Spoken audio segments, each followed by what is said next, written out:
de comprendre la portée des sportifs comme leader d'opinion.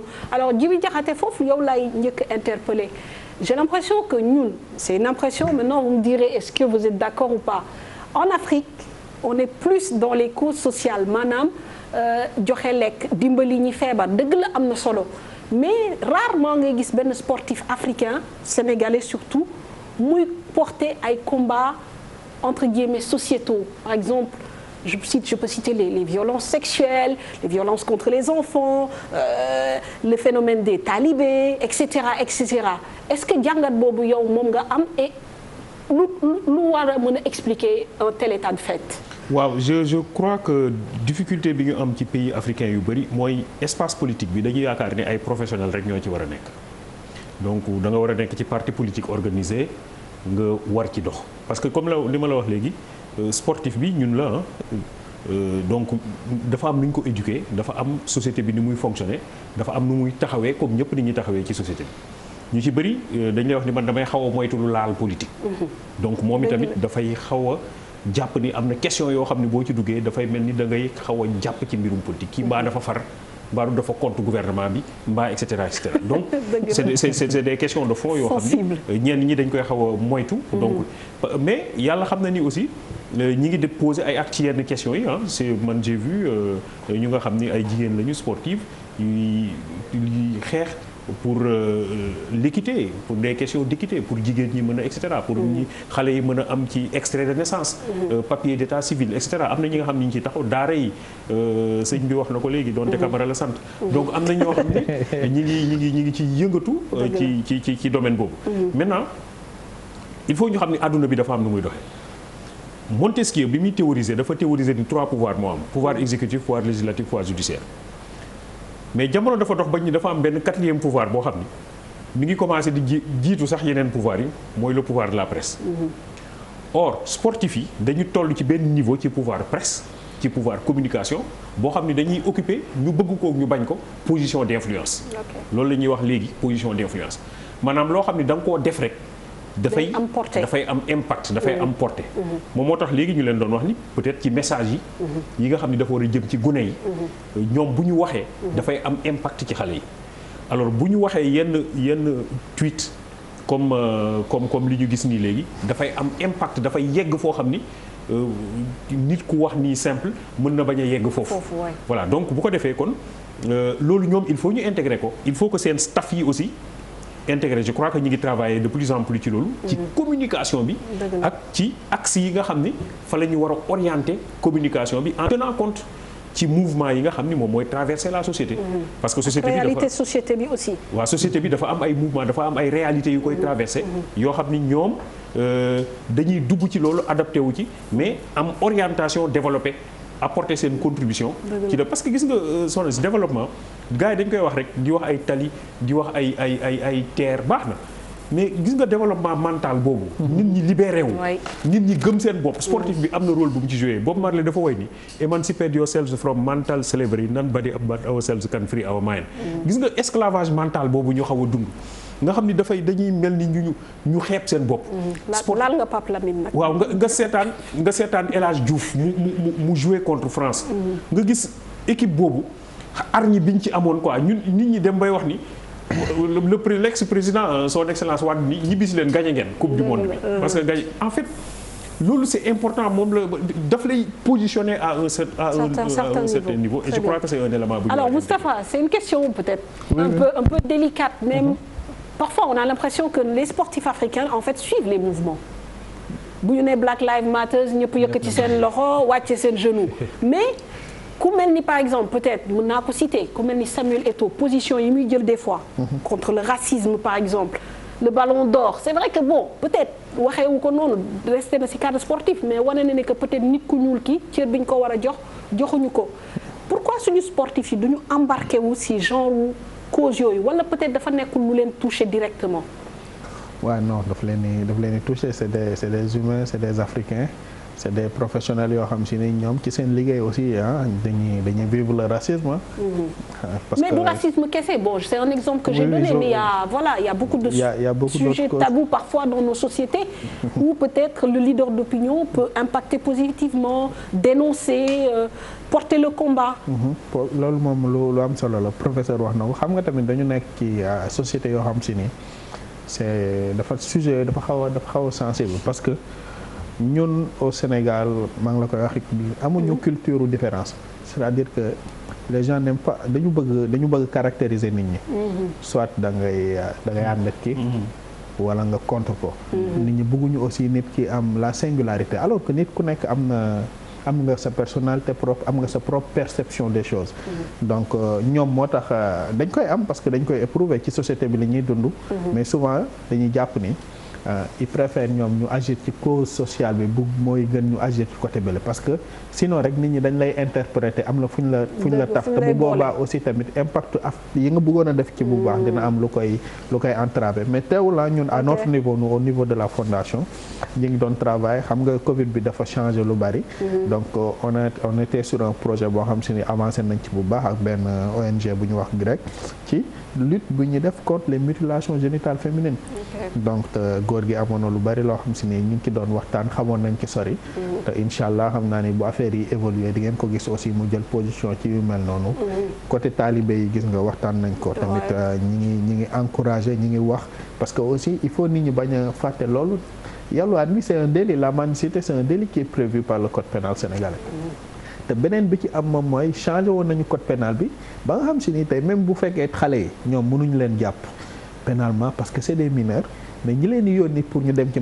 tali bi aussi tamit di tàllal loxo nu mën na lañ ko def donc c'est un délit qui est prévu par le code pénal qui s'appelle la mendicité pour autrui c'est que bu amuloon loolu tey ñi leen di yónni toog seen kër di leen utiliser te jàngaluñ leen ñooñu tey duñu leen mën a fekk fi ñu nekk daal leen fay dem donc xale yooyu jigéen ñi nga xam si ni les couches les plus défavorisées du Sénégal ñun toujours fondation Gorgui Dieng ñi ngi nekk seen ginnaaw pour di leen jéem a accompagner di leen mën a jàppale côté sensibilisation bi aussi tamit ñun wax naa la tamit ñi ngi ciy travailler te incha allah xam naa ni bu affaire bi kii di ngeen ñu ci gën a dégg tout à fait alors Youssou c'est vrai que voilà yéen ñëpp da ngeen di côtoyer aussi les plus grands sportifs par vos compétitions, par vos clubs, etc., etc. Est-ce que parfois il n'y a pas des sujets qui vous touchent particulièrement, bëgg ngeen ci xuus, bëgg ci def ay jéego, ngeen am un peu de rétention ndax da ngeen di bañ ñu ŋàbb leen comme pour le dire trivialement quoi. Ouais, non ça c'est sûr parfois tey jii nii surtout ñun ñu nekk à l'extérieur chaque fois di nga jànkonteel affaire yoo xamante ne du la neex mais wala nga toolu tey jii ngay dégg ay comme xale yu jigéen ñi nekk di rey si dëkk yi ay Tamba affaire yooyu noonu même au Sénégal fii nii te je pense que loolu ay sujet loo xamante ne parfois lu tax doo si bëgg wax lu bëri sax mooy je pense que c'est pas assez médiatisé en Afrique parce que chaque fois am na luy làqatu si gannaaw mooy que ni parfois ñun lu ñuy sono Sénégal mooy nañ ko suturaal nañ def li même tey jii nii boo seetloo bu nit reyee nit sax buñ koy wane ci journaux bi dafay wane gannaaw donc bugguñu sax tey jii nii nga gis kanamu ku rey nit ki ba tey jii yow boo ko gisee nga mun ko daw après xamoo kooku bu génnee kan lay dem reywaat donc ay sujet loo xamante ne lu bëri doo ci mën a wax ndaxte je pense que c'est pas assez médiatisé te doo bëgg tey jii nii boo nekkee sportif nga wax ci dara ñu ne la yow looy wax ci lii yemal ci sport bi ngay def wala dara donc mooy lu professeur doon wax rek dañuy catégoriser nit ñi ba nga xam ne tey jii lu bari doo ci bëgg wax na da nga naan bu ma waxee sama opinion niñ kenn mën na ko jëlee neneen wala mën nañ la ci wax lu la neex dëgg la mental la niveau de développement la Pape Labine peut-être moo tax on préfère c'est très bien c'est très important construire des hôpitaux des écoles aider les démunis plutôt que de porter parfois certains combats. Mais je pense que en fait problème bi ça se situe au niveau mental et des réalités sociales. Parce que réalité européenne bi tubaab mooy taxaw ne papam tu m'aimes. am nañu ouverture d'esprit boobu noonu mais ñun xamuñu ko Afrique. non non soo waxee loolu ñu ne. da boo ngay waxee jikko yii beneen affaire la tu vois donc tey lu européens yi ou bien les occidentaux mun a toog vaciller un pouvoir. ñun africains yi amuñu réalité sociopolitique yooyu. c'est pas possible parce que ñun jusqu'à présent dañu tënk ci carcan politique bi mooy def lépp. politique bi moo yore pouvoir de décision bi moom mooy décider comment mettre les articles comment élaborer son code pénal comment criminaliser tel truc comment alors dañuy fàtte ne le sportif il a choisi d'être sportif mais jàng nañu il y a des sportifs qui ont des bacs plus 40 gën a plus 4. gën a jàng suñu politique yi toog fii. dañu ne jaar leen fii dugg leen fii wax leen lii bu leen taxaw fii. sportif yi. dañuy am qualification. surtout chez les basketteurs. dans un domaine surtout chez les basketteurs. donc sur certaines questions. économiques. politiques. ils ont droit de citer. dañ leen fay xaar. ce n'est pas seulement. sol basket bi wala sol crampon bi parce que def nañu ay études supérieures.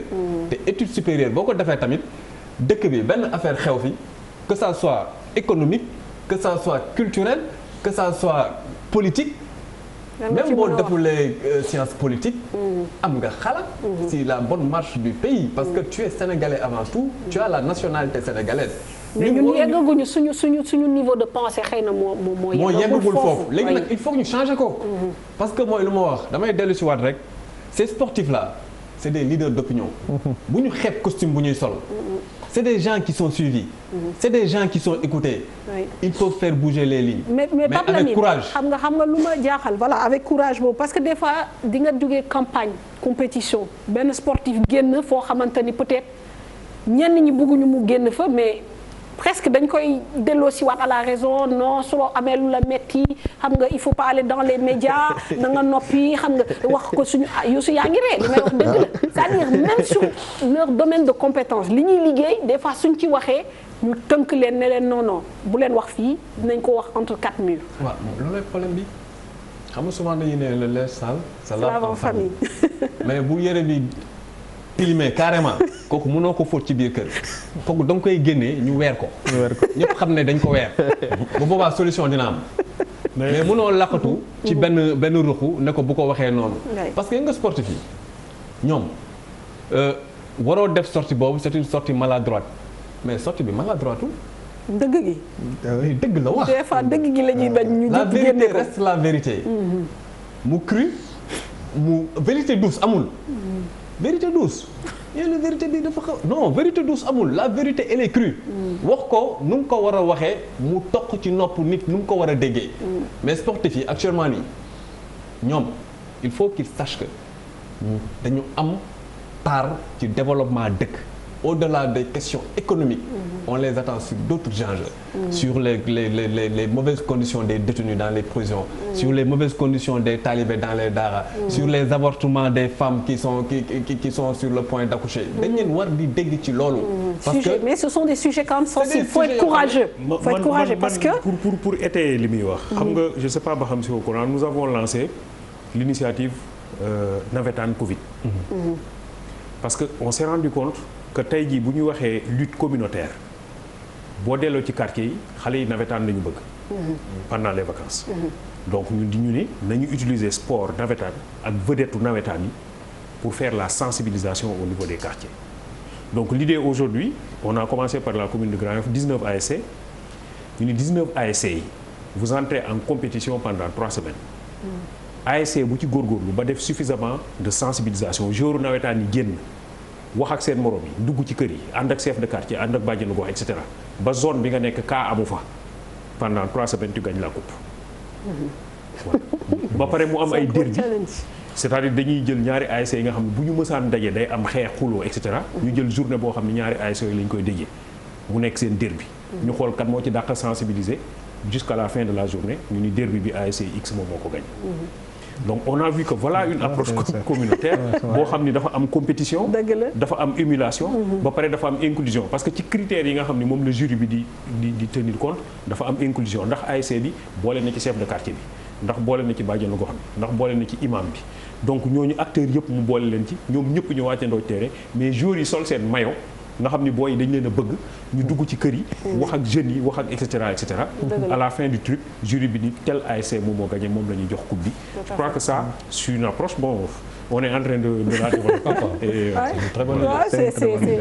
C'est une bonne idée mais bon en tout cas parfois aussi le fait d'être courageux ça a un coût. loolu tamit mooy coow lii parce que tey ki ñuy wax noonu ça fait depuis 4 ans bi contrat bi jeexee mënul fexe ba am contrat. il faut mooy le joueur de NFL là. oui il faut ñu leen di xaar tamit mooy comme lu góor gi def comme lu Youssou def ñuy am tout un staff boo xam ne aujourd'hui sur des questions ponctuelles. war nañu mën a réfléchir na ko góor na ko Youssou. tey lii am na ci dëkk bi. lan moo ciy sa xalaat lan moo ciy sa xalaat. nan la ñu mën a defee un communiqué de presse pour afficher notre position. parce que tamit loolu ça c'est. mais Youssou est-ce que loolu moom dina ko convenir est-ce que góor gi loolu dina ko convenir parce que aussi parfois c'est l'image aussi parce que bon parfois aussi on est dans une société on aime aussi des images un peu lisses. Voilà, il faut pas être comme li nga wax clivant il faut pas être clivant. Sur certaines questions. C'est des combats nobles. ay avortement ay daara ay détenus ay conditions des détenus les pouponnières il y a beaucoup de sujets yoo xam ne te le sportif peut donner son avis. Réfléchir comment faire développer pouponnière bi wala comment aujourd'hui ñu xool nan la ñuy sponsoriser benn pouponnière ne aujourd'hui tous les joueurs qui sont sélectionnés durant cette année doivent reverser benn per diem pour aller sponsoriser l'Empire des enfants pour aller sponsoriser la pouponnière de Mbour sur une durée sélection boo ci régulière sur une durée on me dira que ne compétition yi mun nañu bañ a ñëw tout le temps sur une année mun nañu am benn compétition mais ci compétition boobu la cagnotte qu'on doit réserver au regroupement qu'on essaie de réfléchir sur comment faire une fonction. Des tirs groupés aussi. Est-ce qu'on ne doit pas réfléchir à des tirs groupés? Maintenant, on voit que ce sont des actions individuelles. Sadio Mané va faire. Bon, encore qu'il faut saluer quand même. J'ai beaucoup aimé l'initiative de l'équipe nationale. Honnêtement, quand ils ont décidé de participer les joueurs, ils n'ont pas fait individuellement, peut-être dans leur quartier, mais ils ont remis à la fédération une somme symbolique très importante de 185 millions. J'ai trouvé que c'était vraiment une très bonne idée. Est-ce que tamit tir groupé bi Youssou Ndoye ak Gorgui ak keneen àndandoo ñoom ñëpp lutter pour benn cause loolu aussi am na solo. loolu am na solo et je pense que c'est souhaitable. parce que bu ñu bëggee aussi action yi sur place aussi mu gën a efficace bu ñu mutualiser les efforts rek. dina gën a mën a tax loo xam si ni ñoom mais ñoom ñu ngi koy def Youssou ak ñoom ñu ngi déggante voilà ñoom dañuy plus parce que loolu la parce que aussi il faut ñu am culture boobu maanaam booloo jàppandoo daal di defandoo aussi bu ñu ko defee rek je pense que ci la action bi gën a efficace. dina gën a yaatu. Bon je pense que ni li ñu dese si waxtu bëreetul il est 23h30 donc comme ñun nag nous sommes des sportifs et qu'on a un sportif comme ni ñu defee un peu ak Crépin aussi nañ jël aussi actualité Youssou parce que je pense que Youssou ren dafa jouer pratiquement une demi-saison dem Nanterre jóge Bourg-en-Bresse. mais yàlla def nag peut-être ni nga ko bëggee woon. ameewul ndax ay blessures et aussi le temps d'adaptation. Ouais, c'est vrai. Cette année, j'étais à Nanterre. Après la Coupe du Monde, je suis venu là-bas. Ça s'est très bien passé au début. Après, entre-temps, il y avait un peu de problèmes. Après, je me suis blessé pour presque 2 mois. Juste temps bu ma waroon revenir la pandémie bi commencé donc ouais je peux dire que presque demi-saison laa joué cette année. Ok. Mais là je vais très bien que ñu commencé war na entraînement et tout et di préparer l'année prochaine inchallah. Donc war a dem Espagne je pense. Tu signes au FC Séville. Ouais là je pense que ce sera officiel peut-être demain. Mais ouais c'est sûr que là on va partir en Espagne l'année prochaine pour jouer à ABC mooy je pense que mooy compétition bu gën a mag Europe. Après ouais c'est après la NBA c'est l'Espagne et la France donc. Ñu fay dem rek ñu ñaanal ñu rek ñu dem fa ñu gën a am ndam mais pourquoi les championnats espagnols. Vous aviez pas envie de rester en France. Man comme genre man dama yéex a commencé jouer basket. te man ba may commencé jouer basket sama objectif tout le temps comme que man supporteru Barcelone la football laa bëggoon. sama objectif tout le temps moo doon ok comme que xam naa ni mënuma football ba dem Barcelone léegi xaaral ma jéem a basket ba dem donc looloo taxoon ma chaque fois rek dama doon wax damaa bëgg dem Espagne damaa bëgg basket ba mën a jouer Espagne am jouer Barça wala beneen équipe. D'accord. donc moo tax ba opportunité bi présenté woo cette année j'ai dit pourquoi pas. ok alors Pape Lamine yaa ngi ko doon wax sànq un peu ci waxtaan bi Youssou aussi li tax sénégalais yi bëgg ko mooy buy joué day joxe lépp te voilà il fait des actions assez spectaculaires il y a la hargne yàggul peut-être ci équipe nationale je pense que dernièrement bi ñu dem ni 2019 mooy doon sa première coupe du monde. mais quand même ràññee nañ la parce que quand il vient il se donne à 200%. oui Youssou moom. comme pivot évidemment. c'est la puissance. c'est vraiment. la force de frappe. ouais c'est vraiment un déménageur moom day nettoyer raquette bi loolu c'est une force parce que loolu lañ koy laaj tamit. parce que souvent pivot yi lu ñu leen di njëkk a laaj mooy qu'il soit bon défensivement. pour assurer les comptes pour assurer les rebounds.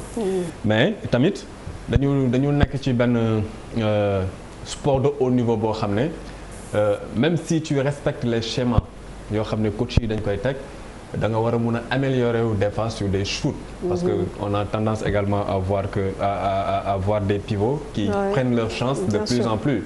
man tey Youssou bu ma koy conseiller. mooy peut-être mu améliorer shootam. Sur la raquette il est très bon. C'est quelqu'un qui est très très dynamique très énergique. C'est la puissance. te il assure les rebonds. Maintenant tamit. Basket bi du rebound kese des fois le pivot il est en position de shoot. Donc il doit tenter la chance. Peut-être foofu lay wala améliorer wu dans son jeu. Mais comme ni ko góor gi di defee de plus en plus. D'accord nga. waaw 3 points mais mën a góor gi bu ñu sànni 3 points match bi dina dootul neex. mais boobaa dañuy tax ñu gën a gaaw a gagné rek. day tax ñu gën a gaaw a gagné ñëpp sànni 3 points. Bon en tout cas on va vous laisser peut-être un dernier tour de table peut-être pour conclure un peu. Djiby c'est vrai que ce projet vous en avez parlé le projet donc Challenge Nawetaan lu am solo la peut-être si vous aviez bon un mot de conclusion surtout par rapport à l'apport des sportifs dans nos sociétés fan la ñu war a gën a appuyer fan la ñu war a gën a mettre accent wala li ñuy def doy na lan la ñu war a mën a gën a yokk. non il y a toujours quelque chose à faire man je crois que déjà ñi ngi def lu baax je crois. Je crois que maintenant. Il faut mu am une solidarité intergénérationnelle. Je crois que loolu link boobu c'est important. ñi nga xam ne dañ ci jiitu woon nekku ci gën a xaw ma nan la ñuy trouver moyen gën leen a impliqué ñu gën a jege ñi ci nekk. pour xam nga li ñuy wax mag mën na bàyyi ci réew. donc gën leen a orienté gën leen a wan yenn secret yoo xam ne gisuñu ko muy créer benn solidarité intergénérationnelle. Effectivement. Bon maintenant. Nous sommes toujours fiers de nos jeunes. Vraiment quand j'entends Youssou parler dama doon football bëgg a dem Barça léegi basket yóbbu xam nga projet mooy nga am rêve quoi. nga nekk loolu c'est important et quand il parle tu as vu très correct très dafay dal suñu xel. et dañuy kontaan di ko ñaanal vraiment mu am réussite bi mu bëgg. loolu rek lañ ci loolu rek moom moo ñu ci neex quoi. du voir les enfants du Sénégal. à l'extérieur di réussir di def ay performances. dellu si waat seen dëkk nekk à la disposition de leur pays.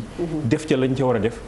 mais franchement sant yàlla lii la donc au-delà de nos clivages ak ay suñu point faible yeeg yu mel ni bu ñu gisee cas yu mel nii dañuy sant yàlla di ñaan yàlla mu protéger leen mu téewal leen boppam ba bu ñu am benn blessure ba li nga xam ne bëgg nañ ci accéder yëpp ñu accéder ci mais encore une fois vraiment di xalaat li ñu bëggee trouver une unité comment dire une université du troisième âge du sportif waaw mooy ñoom grand yaat ma yi fi ne. ñoom te ñi ngi fi c'est vraiment ñi ngi fi grand yi ñi ngi fi. ñoom maam tuuti ñi ngi fi.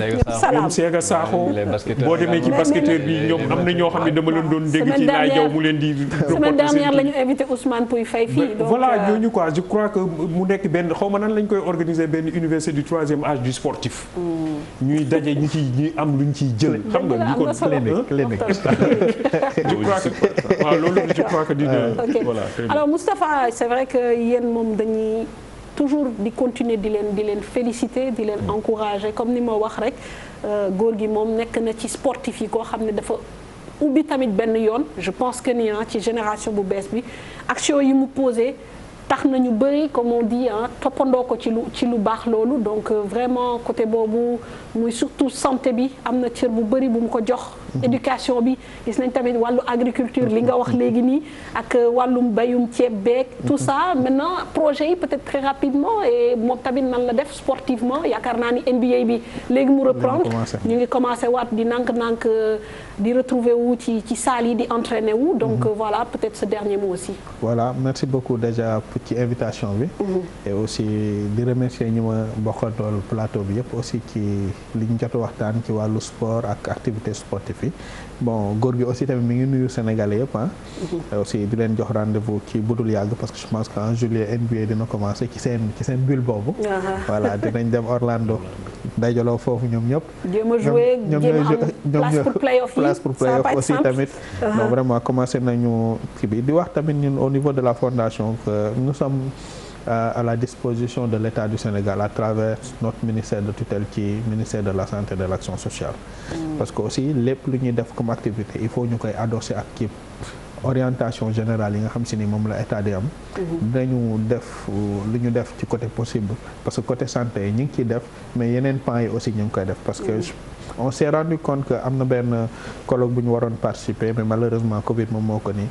que ñàkk santé bi nekk ci population sénégalaise surtout nag ak Covid bi ñi mu gën a sonal mooy maladies yi nga xam si ni c'est des maladies qui ne sont pas transmissibles mooy l'hypertension artérielle le diabète ak conséquences yi ba ci insuffisance rénale donc je pense que la culture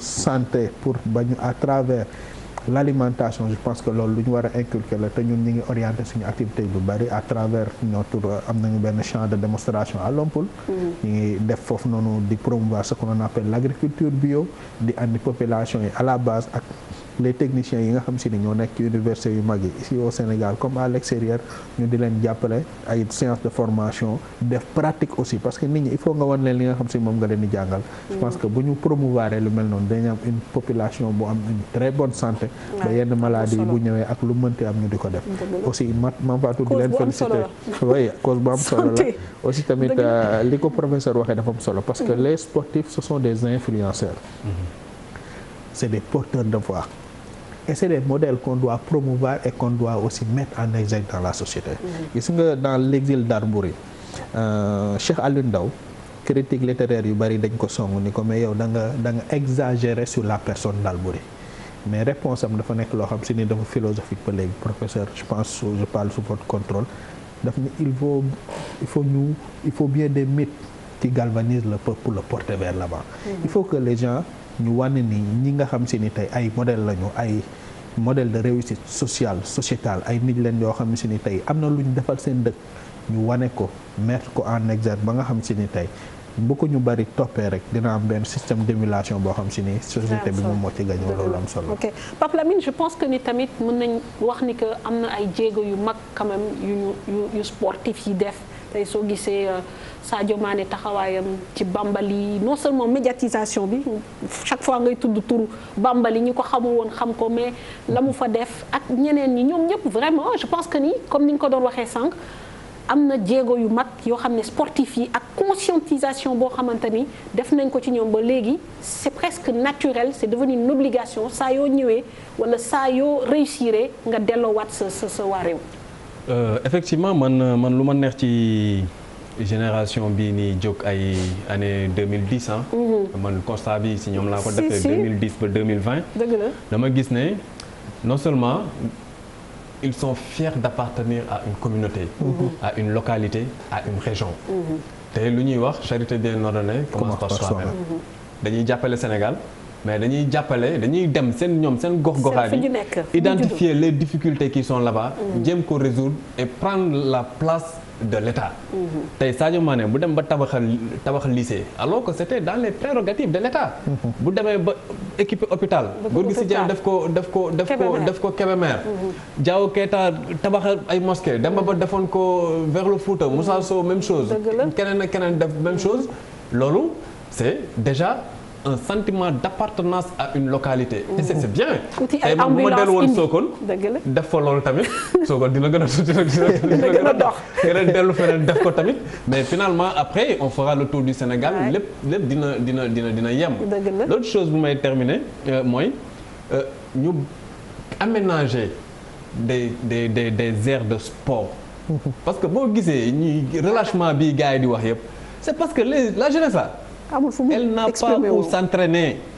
yenn aménagement yi ñu am mooy plage littorale bi day gudd ñu dem di fa entraîner parce que am na espace mais fii Dakar fi lañ juddoo fi lañ màggee mais da nga doon teg petit camp ba waagu ñaay kenn du la déranger mais mënatoo teg petit camp fii ak professeur Djibril Diakhaté parce que bradé nañ lépp. Il faut que également dans une démarche inclusive qu'on passe à l'avenir. Gouverner c'est prévoir. Il faut qu'on prévoie des espaces de sport pour la jeunesse. Pour la jeunesse, ouais. Parce que fu ñu amulee fu ñu sport dañuy ndox bu wàccee yoonam. day créer dégâts. dëgg la loolu mooy sa dernier mot. waaw merci Pape Lamine. Youssou ñu ngi lay jaajëfal di la souhaiter évidemment nga am saison bu mucc ayib bu gën a neex.